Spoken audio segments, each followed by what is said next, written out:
बड़ी खबर इस वक्त सामने आ रही है। भारत ने चिनाब में पानी छोड़ दिया है। अब सोचिए कि अब हर मोर्चे से पाकिस्तान को तगड़ी और करारी चोट लग रही है। चिनाब का पानी छोड़ दिया गया है भारत की तरफ से। पहले यहां पर पानी को रोका गया और अब पानी को यहां से छोड़ा गया। पाकिस्तान अपने आप को कहां कहां संभाले। पाकिस्तान में लाहौर से लेकर रावलपिंडी से लेकर इस्लामाबाद तक खौफ का माहौल है और अब यहां से हिंदुस्तान की तरफ से यहां पर चिनाब का पानी छोड़ दिया गया है।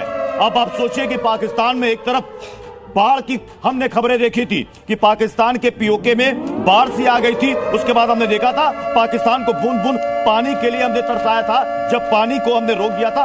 अब अचानक पानी का बहाव और पानी के बहाव के बाद पाकिस्तान का क्या हाल होगा, क्या उसे संभलने का भी वक्त मिल पा रहा है? क्योंकि वहां के पीएम इतने ज्यादा घबराए हैं कि वो बंकर तलाश रहे हैं। वहां की सेना में वहां पर लोग नहीं है। आतंकियों ने अब वहां पर सेना के पोस्ट को, चौकियों को संभाल रखा है। लेकिन फिलहाल आपके सामने ये बड़ी खबर है। सलाल डैम में चिनाब के पानी को छोड़ा गया। बलूचिस्तान से बड़ी खबर। बीएलए ये दावा कर रहा, बीएलए का दावा है पूरे बलूचिस्तान पर उनका कब्जा हो चुका है। यहां से पाकिस्तान की आर्मी का सफाया हो चुका है। 14 जो इंपॉर्टेंट चौकियां हैं, जो अहम चौकियां बलूचिस्तान में, उस पर बीएलए का कब्जा हो गया है। तो ये बहुत बड़ी खबर, ये बहुत बड़ी डेवलपमेंट पाकिस्तान की तरफ से सामने आ रही है। जहां पर बलूचिस्तान में बीएलए आर्मी लगातार संघर्ष कर रही थी पाक फौज के खिलाफ, वहां पर बीएलए का कहना है कि उसमें बहुत बड़ी कामयाबी मिली है। और वो ये कह रहे हैं कि पूरा बलूचिस्तान, जितनी भी पाकिस्तान की फौज की चौकियां थी,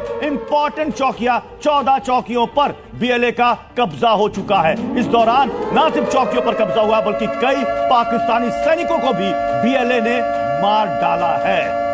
पाकिस्तान हो चुका है और मुझे लगता है कि कुछ देर बाद जब तस्वीरें और सामने आनी शुरू होंगी तब पता चलेगा कि कल रात जब भारत ने एक एक करके पाकिस्तान के अलग अलग शहरों में तबाही मचाई थी उसके बाद की तस्वीरें क्या थी। पीओके की तस्वीर हमने देख ली। इंडियन आर्मी ने जो तस्वीरें दिखाई हैं वो काफी हैं ये बताने के लिए कि भारत की तरफ से जो एग्रेसिव अटैक हुआ है उसके बाद पाकिस्तान के हालात क्या हैं। लेकिन कल के कुछ अपडेट्स आपको जरूर दे दें। जो पाकिस्तान की तरफ से नापाक कोशिश की गई थी जम्मू में, उसमें S-400 जो हमारा एयर डिफेंस सिस्टम है, बहुत ही शानदार काम किया। उसने एक भी ड्रोन को जमीन की तरफ आने नहीं दिया, हवा में ही मारा है, उसको पूरी तरीके से खत्म किया। और एक और इंफॉर्मेशन जो जानकारी मेरे पास है वो एक ZU गन है। ये सेकेंड वर्ल्ड वॉर टाइम की गन है। आप सोचिए, दूसरे विश्व युद्ध की गन ZU गन है, एंटी एयरक्राफ्ट गन है ये। इसने भी उन ड्रोन्स को मार गिराया। तो हमारे वो हथियार जो कि दूसरे विश्व युद्ध के, द्वितीय विश्व युद्ध के हैं, उन्होंने कल पाकिस्तान के हमले को किस तरीके से नाकाम किया है। और पाकिस्तान में इस बात को लेकर के इस वक्त जबरदस्त तरीके से खासतौर से शहबाज शरीफ ने वहां के सेना के अधिकारियों से पूछा है कि क्यों हमारे सिस्टम काम नहीं कर रहे हैं, क्यों हमारे डिफेंस के सिस्टम बेकार और बर्बाद हो जा रहे हैं, कैसे भारत के जो ड्रोन से, मिसाइल से वो सीधे अंदर आ रही हैं और हम उन्हें नहीं रोक पा रहे। जबकि हमारे जितने के ड्रोन्स यहाँ से गए थे यानी भारत में आए थे वो सब के सब हवा में ही मार दिए गए। बहुत बड़ी खबर है इस वक्त जो इंडियन आर्मी की तरफ से जो तस्वीरें इस वक्त जारी की गई हैं।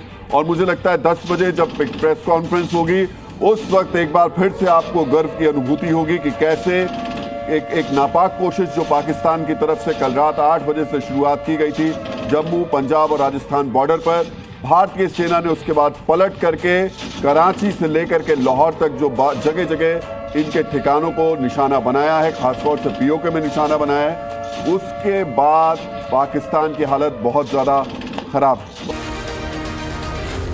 सी न्यूज़।